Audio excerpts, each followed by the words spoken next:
عداوت مجھ سے کیوں اتنی، میں تو قرآن کا داعی ہوں، رسول اللہ کا وارث، صحابہ کا سپاہی ہوں، مجھے ہے کفر سے نفرت، میں تو حق کا فدائی ہوں، زمانے کے ہر ایک ظالم ہر جابر سے لڑتا ہوں، مجھے جو حکم ربی ہے وہی میں کام کرتا ہوں۔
ان الحمد لله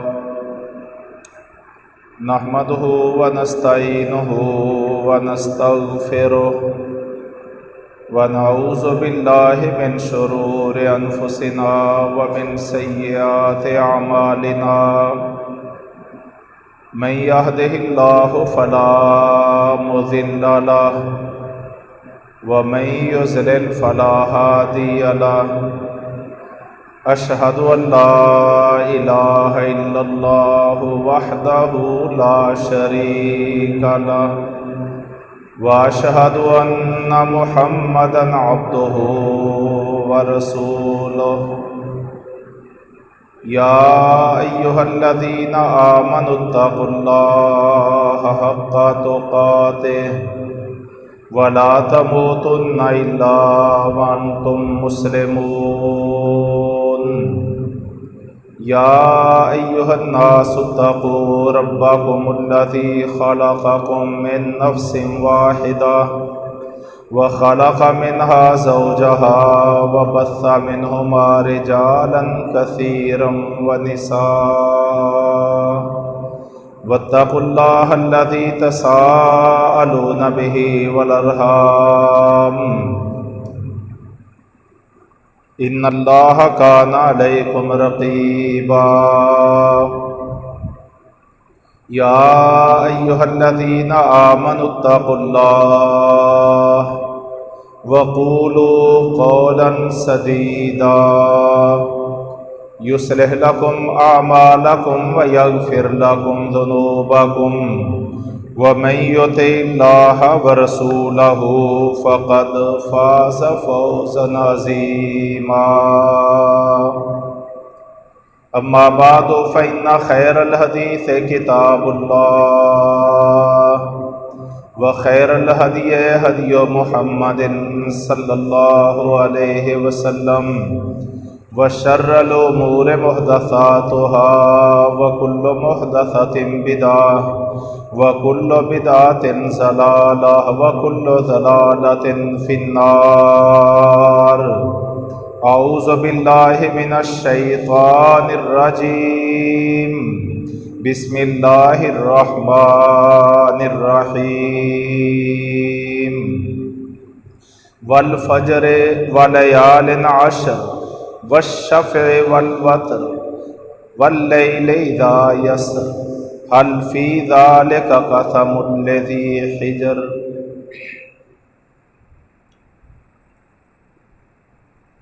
محترم بھائیو، اللہ تبارک و تعالیٰ کی توفیق اور اس کے خاص فضل و کرم سے ہم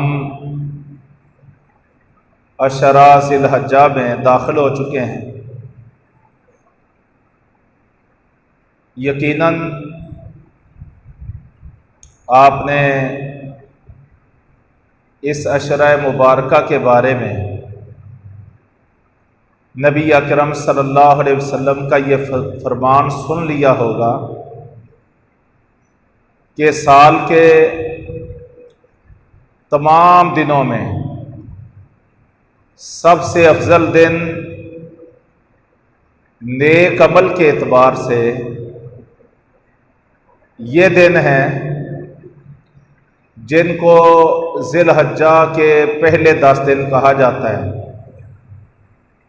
یعنی ذی الحجہ کا پہلا عشرہ۔ اللہ تبارک و تعالیٰ کے ہاں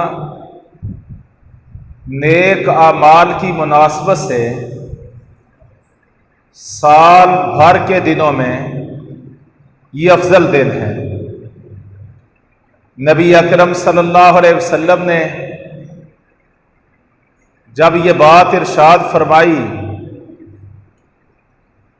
تو صحابہ کرام رضی اللہ عنہم نے پوچھا کہ اللہ کے پیغمبر، کیا اللہ کے راستے میں جہاد کرنے سے بھی یہ دن افضل ہے؟ آپ صلی اللہ علیہ وسلم نے فرمایا کہ ہاں، عام دنوں میں کیے گئے جہاد کے مقابلے میں ان دنوں میں جہاد کا عمل بھی افضل ہو جاتا ہے، سوائے اس مجاہد کے جو باقی دنوں میں نکلے، اپنی جان لے کے بھی اللہ کے راستے میں جائے، اپنا مال لے کے بھی اللہ کے راستے میں چلا جائے، اپنی جان کو بھی لٹا دے اور اپنے مال کو بھی کھپا دے، اس مجاہد کا عمل تو زیادہ افضل ہے۔ باقی تمام اعمال جو ان 10 دنوں میں کیے جائیں وہ باقی تمام دنوں کے اعمال سے، نتیجے کے اعتبار سے، رزلٹ کے اعتبار سے، اجر اور ثواب کے اعتبار سے اللہ تبارک و تعالیٰ کے ہاں سب سے عظیم دن ہے۔ اگر سال کی راتوں کا اعتبار کیا جائے تو جیسے رمضان المبارک کے آخری عشرے کی راتیں پورے سال کی راتوں سے زیادہ افضل ہیں، چونکہ ان راتوں میں لیلۃ القدر بھی ہے جو 1 رات 1000 مہینے کی عبادت سے زیادہ افضل ہے، تو راتوں کے اعتبار سے رمضان المبارک کے آخری عشرے کی راتیں اور دنوں کے اعتبار سے ذی الحجہ کے یہ پہلے 10 دن یہ زیادہ فضیلت رکھتے ہیں۔ ان کی فضیلت پر بحث کرتے ہوئے حافظ ابن حجر عسقلانی رحمہ اللہ صحیح بخاری کی شرح میں فتح الباری میں ارشاد فرماتے ہیں کہ ان دنوں کی فضیلت کا ایک بڑا سبب یہ نظر آتا ہے کہ ان میں وہ تمام عبادتیں جن کو اعلیٰ ترین عبادتیں کہا جا سکتا ہے، وہ سب کی سب عبادتیں ان 10 دنوں میں اکٹھی ہو جاتی ہیں، جو سال کے باقی دنوں میں جن کا جمع ہونا وہ محال ہے۔ مثلا حج بہت بڑی عبادت ہے کہ نبی کریم صلی اللہ علیہ وسلم فرماتے ہیں ایک عمرے اور دوسرے عمرے کے درمیان جتنے بھی گناہ ہو جائیں اللہ تبارک تعالیٰ ایک عمرہ کے بعد دوسرا عمرہ کرنے کے نتیجے میں ان گناہوں کو معاف کر دیتا ہے، اور فرمایا والحج المبرور، اللہ کے ہاں مقبول اور منظور حج، اس کی اللہ کے ہاں دوسری کوئی جزا نہیں ہے سوائے اس کے کہ اللہ اس کو جنت عطا فرما دیتا ہے۔ حج مبرور کا صلہ رب تعالیٰ کے ہاں اللہ کی جنت ہے. تو یہ حج یہ ان دنوں کے ساتھ وابستہ عبادت ہے جو سال کے کسی اور مہینے، عشرے یا ہفتے کے ساتھ منسلک نہیں ہے. حج اور عمرہ کی عبادت، اور اس عشرہ کی ایک بہت بڑی فضیلت وہ یوم عرفہ ہے. یوم عرفہ جس دن حاجی لوگ عرفات کے میدان میں ہوتے ہیں اور خطبہ حج سن رہے ہوتے ہیں. یہ دن حج اکبر کہلاتا ہے اور حج کا سب سے بڑا رکن ہے. عرفہ کا وقوف یہ حج کا سب سے بڑا رکن ہے.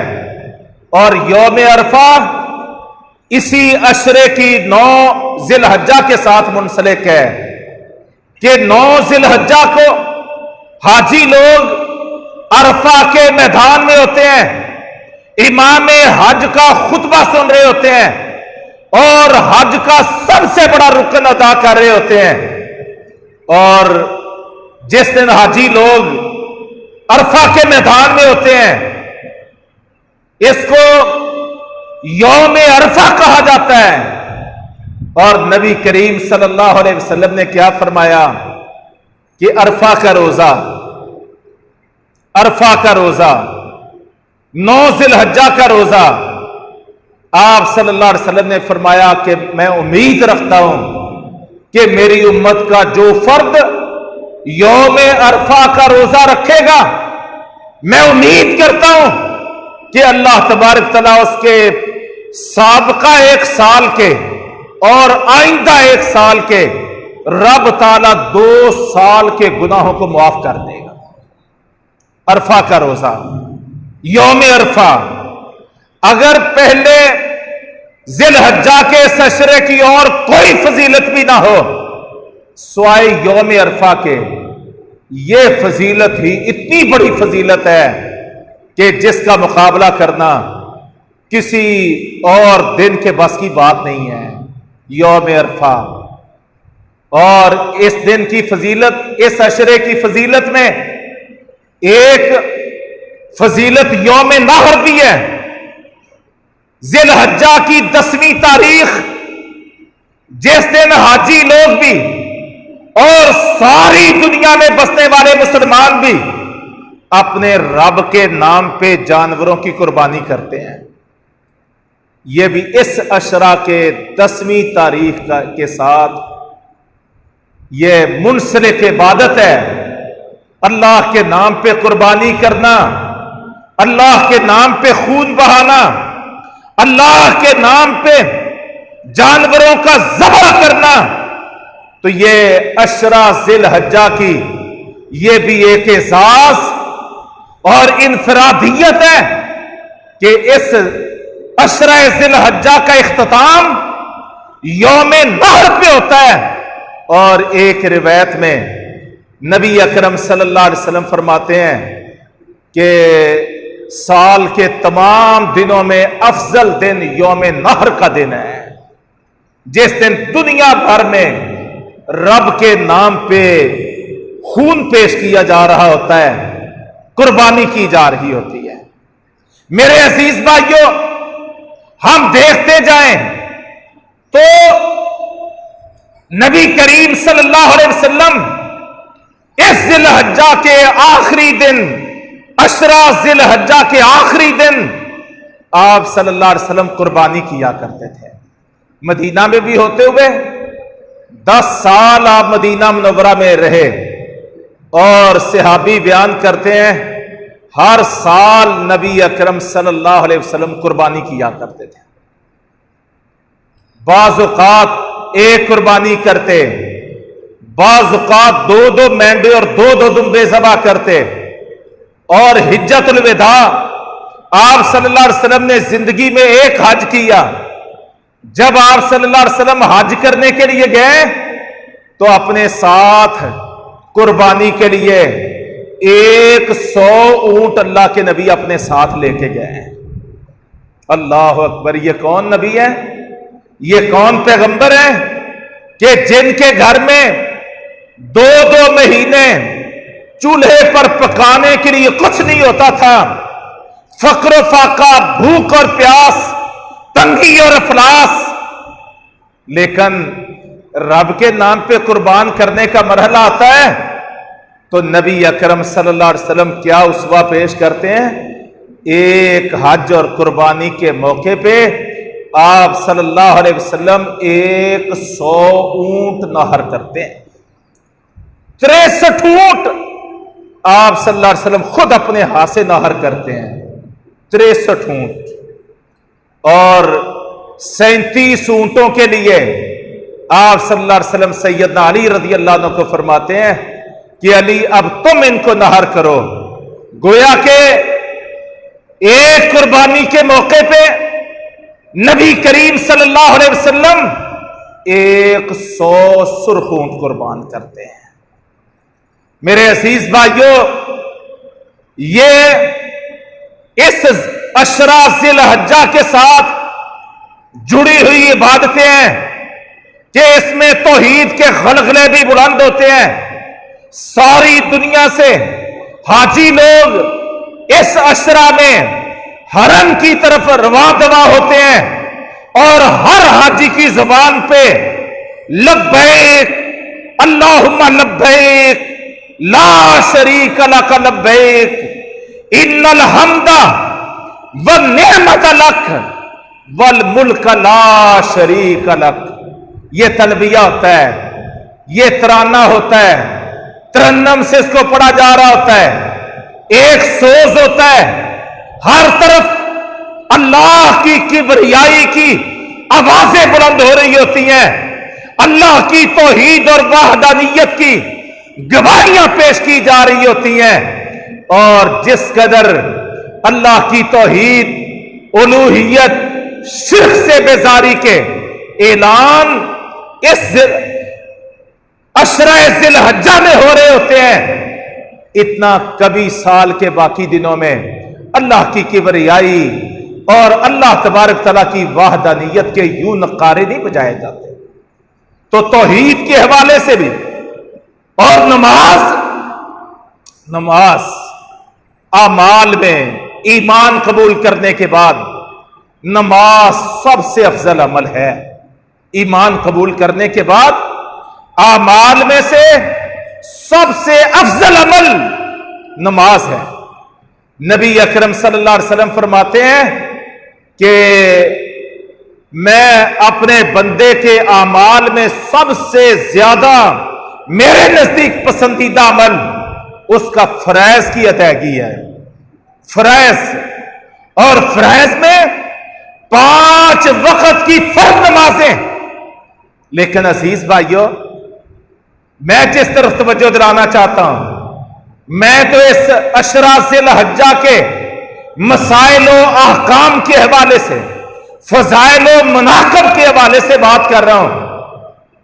آپ ان دنوں میں دیکھیں گے جو لوگ دنیا بھر سے حج کے لیے ہر سال جاتے ہیں، جتنا ہم دیکھتے ہیں لوگوں کی چہروں موروں سے سمجھ آتی ہے کون کتنا نمازی ہے، کس کا کتنا اللہ کے ساتھ تعلق ہوتا ہے، بالعموم لوگ پہچانے جاتے ہیں۔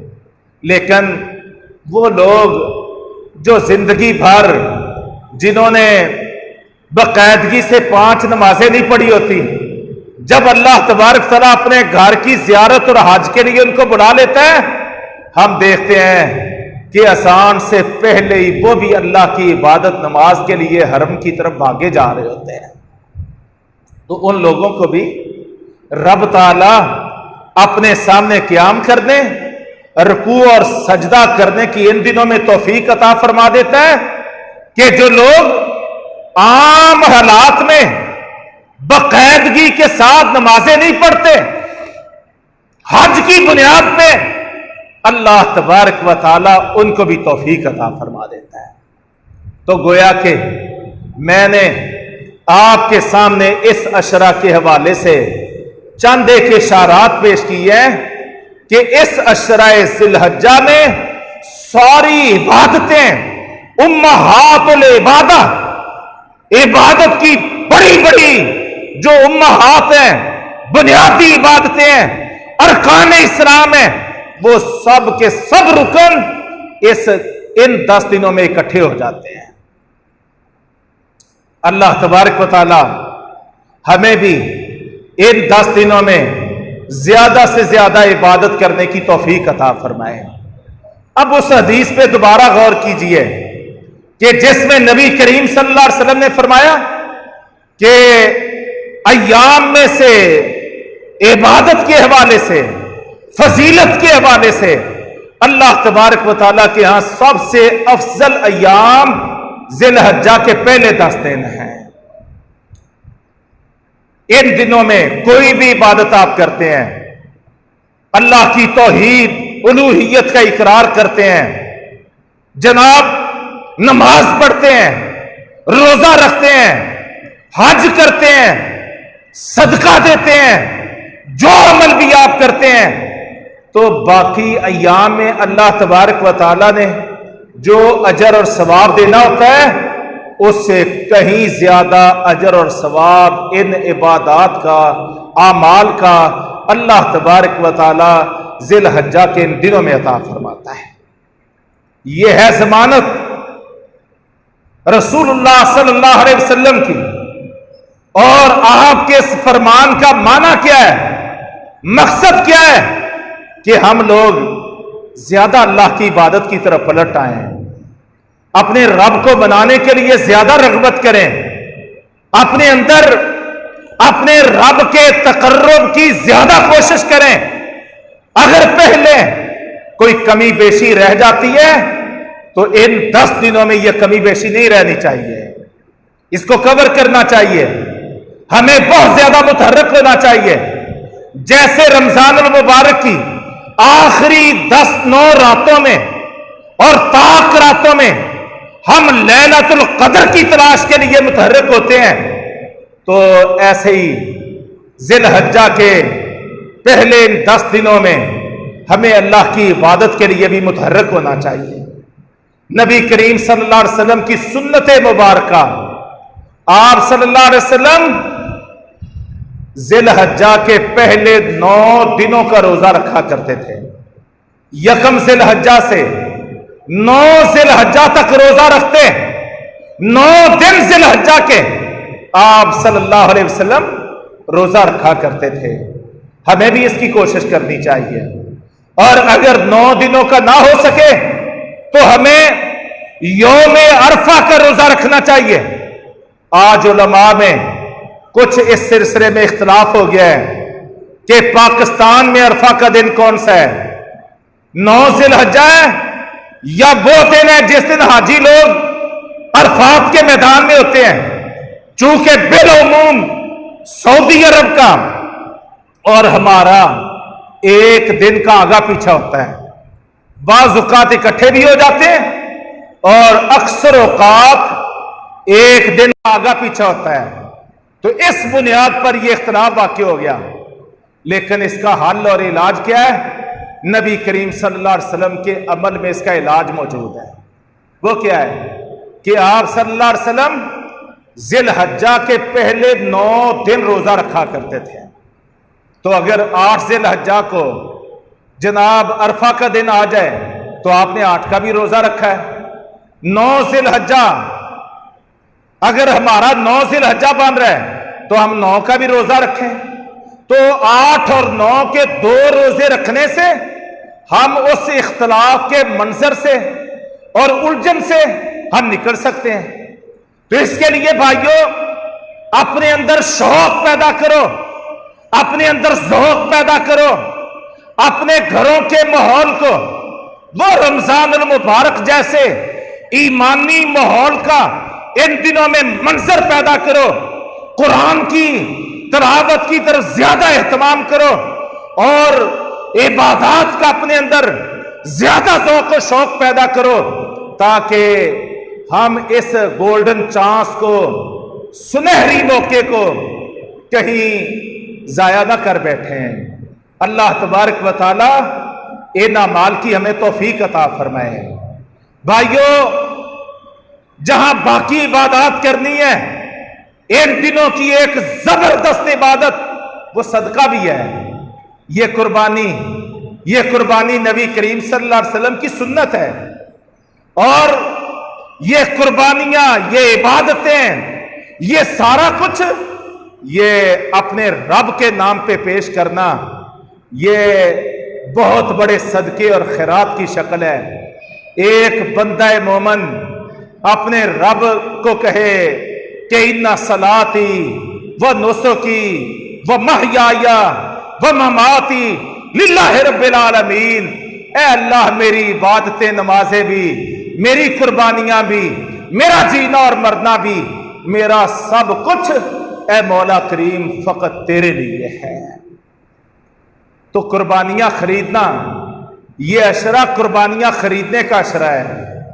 بھائیو، میں اس حوالے سے بھی آپ سے یہ گزارش کرنا چاہتا ہوں، جس کو اللہ نے توفیق عطا فرمائی ہے کہ وہ قربانی کر سکتا ہے، اس کو قربانی کرنی چاہیے، اس کو قربانی کرنی چاہیے۔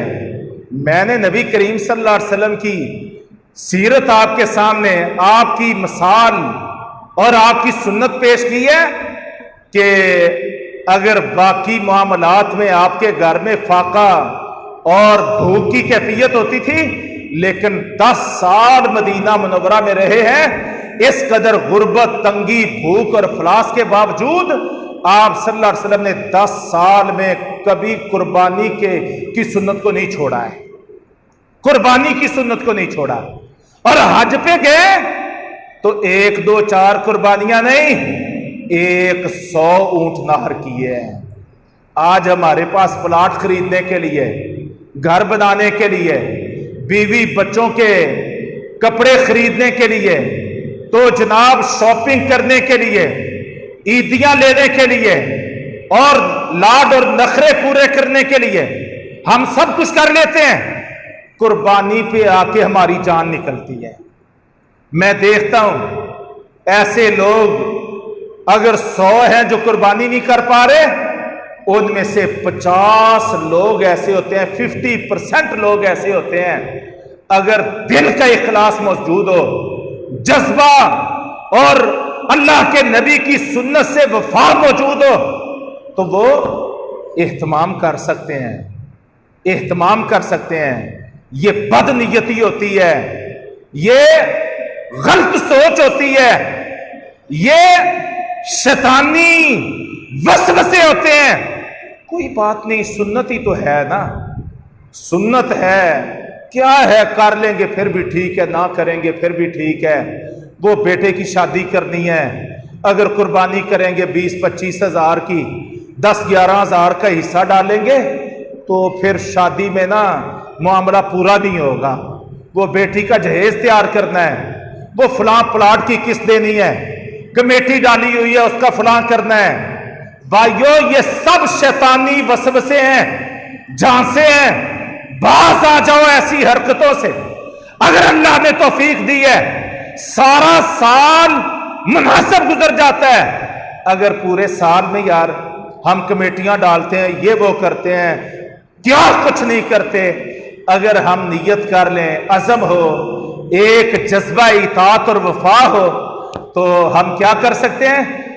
ماہانہ 1000 روپے کی ہم اپنے رب کے نام پہ کمیٹی ڈال لیں۔ بھئی 1000 ہم نے اپنے روزمرہ خرچے سے بچانا ہے، اور اس کی کیا کرنی ہے؟ عید جب آئے گی تو ہم 10,000 12,000، اگر بکرا چھترا نہیں کر سکتے تو گائے کے حصے، گائے میں حصہ ڈال لیں گے، قربانی ہو جائے گی، ایک سنت ادا ہو جائے گی، امت محمد صلی اللہ علیہ وسلم کے زندہ دل لوگوں سے ہمارا شمار ہو جائے گا۔ تو اس کا اہتمام کرنا ہے۔ کسی ایسی جھوٹی موٹی وجہ سے ہمیں قربانی کی سنت سے پیچھے نہیں رہنا چاہیے۔ اللہ تبارک و تعالیٰ اس کی توفیق عطا فرمائے۔ اور قربانی خریدتے وقت بھی جانور کو اچھی طرح چیک کرنا چاہیے۔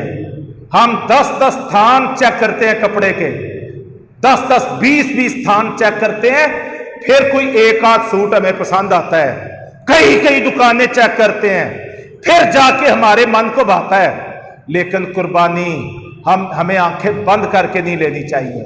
کوئی لنگڑا جانور، کوئی کانا جانور، کوئی لاغر جانور، کوئی ایسا بیمار جانور کہ اس کی ہڈیوں کا گودا ہی ختم ہو چکا ہو، ایسا اپنے رب کے نام پہ قربان نہیں کرنا چاہیے۔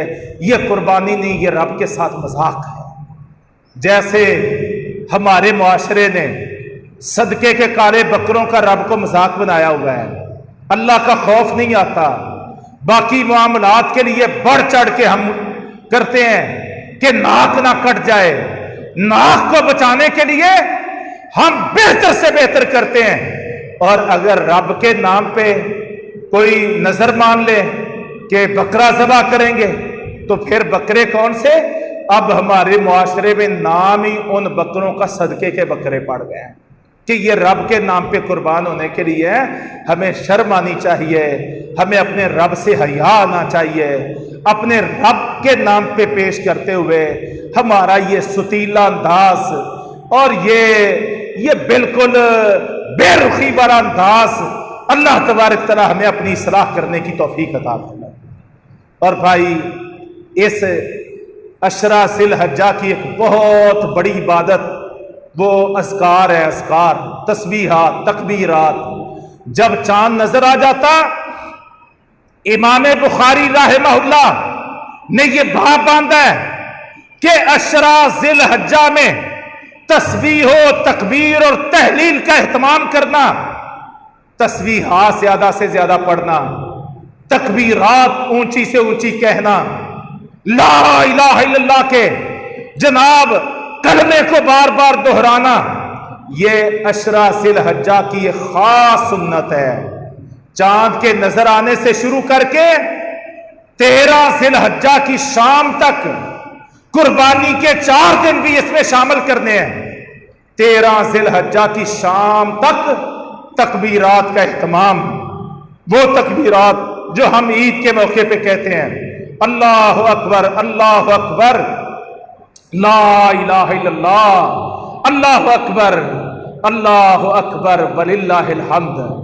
حاجیوں کا ورد کیا ہوتا ہے؟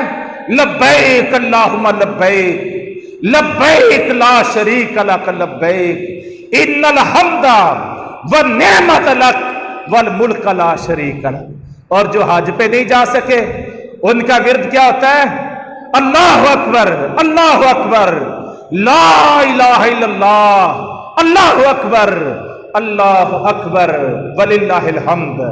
یہ یکم ذی الحجہ سے آپ نماز پڑھ کے فارغ ہوئے ہیں، ہر شخص انفرادی طور پہ، باجماعت نہیں، انفرادی طور پہ اونچی آواز میں پڑھیں گے تو دوسروں کو بھی رغبت مل جائے گی، جو بھول گیا اس کو یاد آ جائے گا۔ یہ یاد دہانی کروانا، فذکر فإن الذکریٰ تنفع المؤمنین، یاد دہانی کرواتے رہا کرو، اس لیے کہ یاد دہانی کروانا ایمان والوں کو فائدہ دیتا ہے۔ تو تکبیرات کی یاد دہانی کیا ہے؟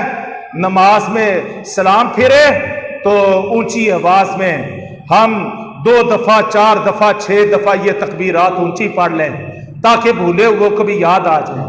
ابو ہریرہ رضی اللہ عنہ اور سیدنا عبداللہ بن عمر رضی اللہ عنہ، یہ 2 صحابہ کے بارے میں امام بخاری فرماتے ہیں، یہ اس عشرہ ذی الحجہ میں بازاروں میں نکل جاتے، کوئی خریداری مقصود نہ ہوتی، کوئی لین دین مقصود نہ ہوتا، بلکہ مقصد کیا ہوتا کہ بازار میں اونچی اونچی چلتے پھرتے بازار میں گھومتے ہوئے یہ اونچی آواز میں تکبیرات کہتے، اور ان کی تکبیرات کو سن کے دکاندار بھی اونچی تکبیرات پڑھنا شروع ہو جاتے، اور بازار میں چلتے پھرتے لوگ بھی اونچی تکبیرات کہنا شروع ہو جاتے۔ تو بھائی، اس ذی الحجہ کے ان 13 دنوں میں ہم نے تکبیرات کا بہت اہتمام کرنا ہے، اور تسبیحات وہ کلمات جن میں سبحان اللہ آتا ہو،